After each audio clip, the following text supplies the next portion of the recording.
چند بڑے سٹیز میں سے ہے. یہ جو مزار شریف ہے نا، یہ حضرت علی رضی اللہ تعالیٰ عنہ علیہ السلام کا مزار بنایا ہوا ہے ادھر انہوں نے. اس کی وجہ سے اس شہر کا نام مزار شریف ہے. سیدنا علی کے جو قبریں ہیں وہ 2-3 مقامات کے اوپر دنیا میں پائی جاتی ہیں. ویسے جو سب سے مضبوط ہے وہ تو نجف میں ہی ہے، عراق کے اندر، لیکن افغانستان میں بھی انہوں نے ان کا ایک مزار بنایا ہوا ہے. تو اس مزار کی وجہ سے مزار شریف اسے کہتے ہیں. سیدنا علی کا انہوں نے ڈکلیئر کیا ہوا ہے اپنے زوم میں. اس پہ بھی قبضہ ہو چکا ہے. آلموسٹ 21 صوبوں کے دارالحکومت انہوں نے یہ 3-4 ہفتوں کے اندر فتح کر لی ہیں. وہی مائٹ از رائٹ والا رول ہے کہ آپ دیکھ لیں پوری دنیا کے اندر لوگ ایڑیاں اٹھا کے دیکھ رہے ہیں اور سب لوگ تیار بیٹھے ہیں ان کو تسلیم کرنے کے لیے. کل افغانستان کے اندر 3000 فوجی امریکہ نے بھی بھیج دی ہیں اپنے سفارتی عملے کو وہاں سے حفاظت کے ساتھ ریموو کرنے کے لیے. یہ ہوتی ہیں جی نیشنز کہ جن کے نزدیک چند 100 سفارتی عملہ یا ان کی فیملیز ملائیں تو بمشکل 1000 کے قریب ہی پہنچتے ہوں گے. وہ اتنے اہم ہیں کہ 3000 فوجی انہوں نے ساز و سامان کے ساتھ، اسلحے کے ساتھ وہاں بھیجے، اور ساتھ ہی ساتھ ظاہر ہے کہ ایئر فلائٹس کے لیے جہاز بھی بھیجیں کہ ان کو آپ حفاظت کے ساتھ لے کے آئیں. اور ایک ہماری نیشن ہے کہ جو ہم اپنے لوگ پکڑ پکڑ کے ایک سابقہ ڈکٹیٹر کے دور کے اندر ہم ان کے حوالے کرتے رہے. یہ ہے اہمیت. پھر لوگ کہتے ہیں کہ جی پاکستانی کیوں اپنی جو نیشنلزم ہے اس میں اس طرح بلیو نہیں رکھتے جس طرح کے باقی ملک رکھتے ہیں. تو نیچرل ہے، نہیں رکھیں گے. ایک تو یہاں پہ ملٹی ڈائریکشنل قومیں آباد ہیں، پھر قوموں کے ساتھ لسانیت کی بنیاد کے اوپر، مذہبی منافرت کی بنیاد کے اوپر، فرقہ واریت کی بنیاد کے اوپر ہم لوگ اتنے تقسیم ہیں کہ ہم ایز اے قوم نہیں ہیں. صرف ملی ترانے گانے سے، پاکستان کا جھنڈا لگا لینے سے، فوجی پریڈ کر لینے سے آپ عوام کے دل میں ملک کی محبت نہیں پیدا کر سکتے. ہاں صرف اس خاص طبقے کے دل میں محبت پیدا کر سکتے ہیں جن کو آپ اس قوم کے ٹیکسز سے پیسے لے کے ان کو انسینٹیوز دیں، ان کو بھاری بھرکم تنخواہیں دیں، ان کو پلاٹس دیں، ان کو ٹھیکے دیں. اور یہ میں سنگل آؤٹ کسی ایک خاص طبقے کو نہیں کر رہا. ہمارے پولیٹیشنز، ہمارے ریاستی اداروں کے لوگ، سب کے سب لوگ اس حمام کے اندر ننگے ہیں.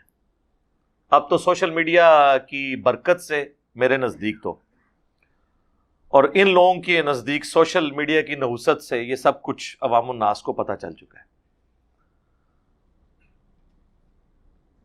اگر اب بھی ہم نے ہوش کے ناخن نہ لیے تو ہم اپنے آنے والی نسلوں کو کوئی محفوظ ملک نہیں دے سکتے. اللہ کا شکر ہے کچھ عرصے سے پاکستان کی پالیسیز جو ہیں وہ بہتری کی طرف گامزن ہوئی ہیں. اس کا ثبوت پوری دنیا کے اندر ہمارے پرائم منسٹر صاحب چیخ چیخ کے تقریریں کر رہے ہیں، صحافیوں کے ساتھ گفتگو کر رہے ہیں کہ ہم ماضی میں جو کچھ کرتے رہے وہ غلط تھا. ساتھ وہ یہ بھی انصاف کر رہے ہیں کہ وہ ان لوگوں کو بھی کرٹیسائز کر رہے ہیں، ان طاقتوں کو جن کا اعلی کار ہم لوگ بنے، یعنی امریکہ اور یورپ. انہی کے کہنے پہ ہم سب کچھ کرتے رہے. ابھی جو کچھ عرصہ پہلے پرائم منسٹر نے تقریر کی تھی پارلیمنٹ کے اندر کہ اب ہم دوبارہ سے کرائے کی بندوق نہیں بنیں گے، پھر انہوں نے اس کو جوڈی کو بھی ایک انٹرویو دیا تھا، اس کے بعد بھی کچھ صحافیوں کے ساتھ، افغان صحافیوں کے ساتھ بھی گفتگو کی. لیکن اب ہماری چیخو پکار سننے کے لیے کوئی دنیا میں تیار نہیں ہے. اللہ کرے کہ یہ ساری چیخو پکار کے بعد ہمیں کوئی فائدہ نظر آئے، کوئی اللہ تعالیٰ کی غیبی مدد آ جائے. افغان حکومت تو ناراض تھی، طالبان بھی ہم سے خوش نہیں ہے، اور بڑا مشکل وقت آ جائے گا پاکستان کے اوپر. وہاں پہ ان کی حکومت آتی ہے تو ہمارے لیے تو دونوں صورتوں میں ون ون نہیں، لوز لوز پوزیشن بن گئی ہوئی ہے. تو اس موقع پہ ہم دعا ہی کر سکتے ہیں، اللہ تعالیٰ آسانیاں فرمائے، آمین. باقی یہ پالیسیز میں جو شفٹ آیا نا، یہ خوش آئند ہے، خصوصاً ضرب عصب اور رد الفساد کے بعد ملک کے اندر حالات بہتر ہوئے ہیں. ورنہ آپ دیکھیں ہم جیسے نیوٹرل لوگ، اب میں جس قسم کی باتیں کیمرے میں کرتا ہوں، ان باتوں کا تصور آج سے 20 سال پہلے ممکن نہیں تھا کہ کوئی اتنا آؤٹ سپوکن ہو کے جو مذہبی دہشت گرد ہیں، یعنی علماء کرائم، یہ میں نے ٹرم ڈیوائز کی تھی، مجرم علماء، ان کو ایکسپوز کرے. وہ تو اختلاف رائے برداشت ہی نہیں کرتے تھے، لیکن ہماری پاک فوج کی قربانیوں کی وجہ سے، اور اس سے بھی بڑھ کے ہماری عوام کی قربانیوں کی وجہ سے، کیونکہ فوجی تو کم شہید ہوئے ہیں، عوام زیادہ مری ہے. اور اس پہ ترا یہ کہ پاک فوج یا باقی ریاستی اداروں کو جو فائنینشیل ان پٹ ہے وہ تو پاکستان کی عوام کے ٹیکسز سے دیا جاتا ہے. لہٰذا ہم اس جہاد کے اندر شریک ہیں، خواہ وہ ہمارا انٹرنل جہاد ہو، خواہ ایکسٹرنل جہاد ہو. اکثر لوگ بڑے یعنی وہ غمگین ہو رہے ہوتے ہیں نا کہ جی میں نے جہاد کرنا ہے، یہ بھی بڑا شوق ہوتا ہے، جوانی کی عمر ہی ایسی ہوتی ہے. تو جہاد میں ہر پاکستانی شریک ہے. 41 ٹیکسز ایسے ہیں جو ہر پاکستانی انڈائریکٹلی دیتا ہے، چاہے وہ پیٹرول کے ہر لیٹر کے اوپر 40-50 روپے ٹیکس دے رہا ہو، خواہ وہ صابن کی ٹکیا پہ دے رہا ہو، ایک ماچس کے اوپر بھی ٹیکس لگا ہوا ہے. یہ وہ سارے ٹیکسز ہیں جو ٹیکس چوری کوئی نہیں کر سکتا. یہ جو ٹیکس چوری آپ سنتے ہیں وہ تو انکم ٹیکس کے اندر چوری ہوتی ہے یا پراپرٹی ٹیکس کے اندر. باقی جو انڈائریکٹ ٹیکسز ہیں 41 کے قریب، اس میں تو چوری کا کوئی سوال ہی پیدا نہیں ہوتا. وہ سب کے سب لوگ ادا کر رہے ہوتے ہیں، اس سے تو کوئی بھاگ سکتا ہی نہیں ہے. اب صابن تو ہر بندے کی بنیادی ضرورت ہے، تو صابن سے کون بھاگ سکتا ہے؟ اس کے اوپر بھی ٹیکس لگا ہے. لہذا ہماری ذمہ داری پوری ہو گئی. جب ہم نے ٹیکس ادا کر دیا، بس ہماری اتنی ذمہ داری ہے.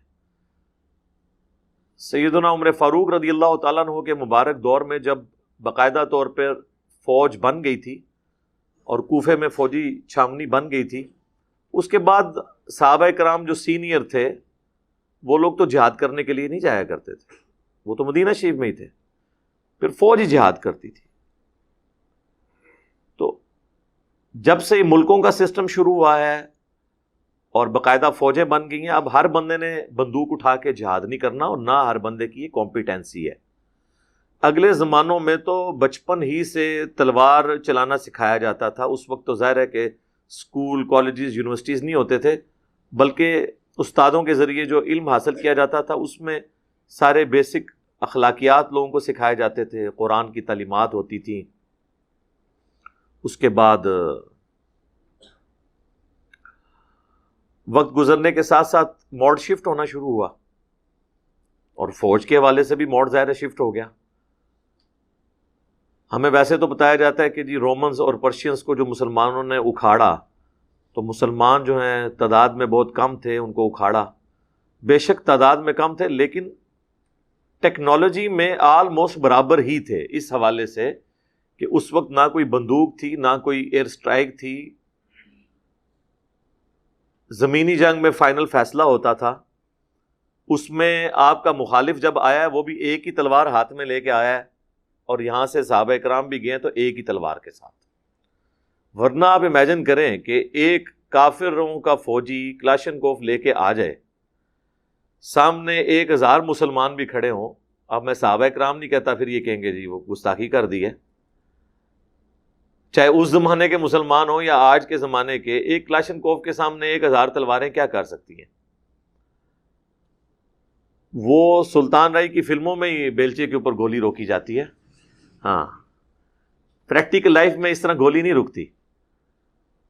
تو اس زمانے کی مثالیں دینا غلط ہے، اور یہ جھوٹ بولا گیا صدیوں سے کہ جی برابر کا نہیں تھا. برابر کا ہی تھا جی، جب اسلحہ برابر کا ہے، ادھر بھی تلوار ادھر بھی تلوار.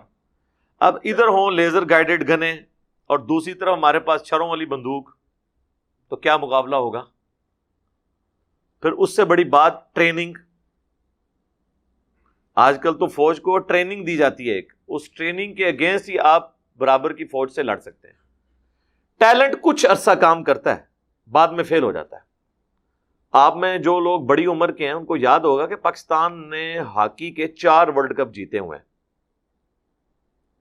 لیکن یہ ان زمانوں، ان میں سے ایک ورلڈ کپ ہی آپ کہہ لیں وہ انہوں نے اس کے اوپر وہ جو قالین پہ اب کھیلا جاتا ہے آسٹرو ٹرف، اس کے اوپر جیتا ہے، باقی تو 3 گھاس کے اوپر جیتے ہوئے ہیں، اور وہ بھی بڑی دعائیں کر کے 92 کے ورلڈ. آپ لوگوں نے ویڈیو دیکھی، امید کرتی ہوں باقی تمام ویڈیوز کی طرح آپ کو یہ ویڈیو بھی اچھی لگی ہوگی. تو کرنا کیا ہے، آپ نے جناب لائک کرنا ہے اور ویڈیو کو زیادہ سے زیادہ اپنے فرینڈز اینڈ فیملی کے ساتھ شیئر کرنا ہے. اچھا ساتھیوں، دیکھیے امن اور آزادی ایک بہت بڑی نعمت ہے، بہت بڑی نعمت ہے. آپ دیکھیں کہ آپ ایک آزاد ملک میں بیٹھ کر سکون کی زندگی گزار رہے ہیں، ہمیں کوئی ڈر نہیں ہے، ہمیں کوئی فکر نہیں ہوتی، کوئی خوف نہیں ہوتا، کیونکہ ہم ایک آزاد مملکت کا حصہ ہے، ہم آزاد بیٹھے ہوئے ہیں. ہمارے بچے، ہمارے بزرگ بڑی آسانی سے، بڑی فریلی آ جا سکتے ہیں، گھوم سکتے ہیں، لیکن افغانستان میں ایسا نہیں ہے. افغانستان کے حالات بہت خراب ہیں. میری دعا ہے کہ اللہ پاک ان کو سکون کی زندگی دے، ان کی ان جھنبیلوں سے جان چھڑا دے. کبھی وہاں پر رشیا آ جاتا ہے، کبھی وہاں پر USA آرمی آ جاتی ہے، اور یہ خون خرابہ، یہ فسادات وہاں پر اتنے زیادہ ہیں کہ زندگی تہس نہس ہو کر رہ گئی ہے. ساتھیوں پلیز دعا کیا کریں، کیونکہ کسی کی بھی دعا قبول ہو سکتی ہے، ان کے حق میں دعا کیا کریں. دیکھیں آزادی اتنی بڑی نعمت ہے، آج ہم آزاد مملکت میں بیٹھے ہیں، آزاد ملک میں بیٹھے ہیں، تو ہم اس چیز کو بہت چیریش کر رہے ہیں کہ ہم آزاد ہیں، لیکن ان کی تکلیف بہت زیادہ ہے. تو میری دعا ہے کہ یہ خون خرابہ، یہ فسادات وہاں سے بھی ختم ہو جائیں، اور وہ بھی سکون کی زندگی گزار سکیں، وہ بھی ہم سب کی طرح آزاد مملکت میں سانس لے سکیں، اور ان کے سر پر جو ہر ٹائم یہ گولہ بارود اور خون خرابہ والی سچویشن سوار ہے وہ ختم ہو جائے. آمین ثم آمین. اچھا ساتھیوں، اجازت دیجیے گا، اپنا بہت خیال رکھا کریں، دعاؤں میں یاد رکھا کریں، اور یہ بھی یاد رکھا کریں کہ آپ کی دعا سے کسی کی تقدیر بدل سکتی ہے، کیونکہ کیا پتہ آپ کی دعا کے ہی انتظار میں کسی کے کام یا کسی کی مشکلیں اڑی ہوں، جو آپ کے دعا کے انتظار میں آپ کے ایک آمین کہنے سے یا آپ کے کسی کے حق میں دعا کرنے سے وہ مشکلات حل ہو جائیں. کیونکہ اللہ پاک کبھی بھی کسی کی بھی دعا قبول کر سکتا ہے. اچھا مانگا کریں، اپنے لیے بھی، دوسروں کے لیے بھی، بھلے وہ آپ کا دشمن ہو، بھلے وہ کوئی بھی ہو، لیکن یہ مت سوچا کریں کہ کسی کے لیے ہم غلط مانگیں گے تو یہ ہو جائے گا. نہ، یہ مت کیا کریں، کیونکہ اگر آپ کسی کے لیے غلط مانگتے ہیں، بے شک آپ حق پر بھی ہیں، تو کبھی نہ کبھی آپ کو اس کا ریٹرن بیک دینا پڑتا ہے، کیونکہ کسی کے لیے کسی کی کہانی میں شاید آپ بھی غلط ہو سکتے ہیں. اسی طرح ہم ہر کسی کی کہانی میں اچھے تو نہیں ہوتے نا دوستو، تو اس لیے یہ سوچا کریں اور ہمیشہ پازیٹیو رہنے کی کوشش کیا کریں. ٹھیک ہے، تو اپنی بہن کو دیجیے گا اجازت، پھر ملیں گے انشاءاللہ کسی نیکسٹ ویڈیو کے ساتھ، کسی نیکسٹ ریئیکشن کے ساتھ. تب تک کے لیے فی امان اللہ.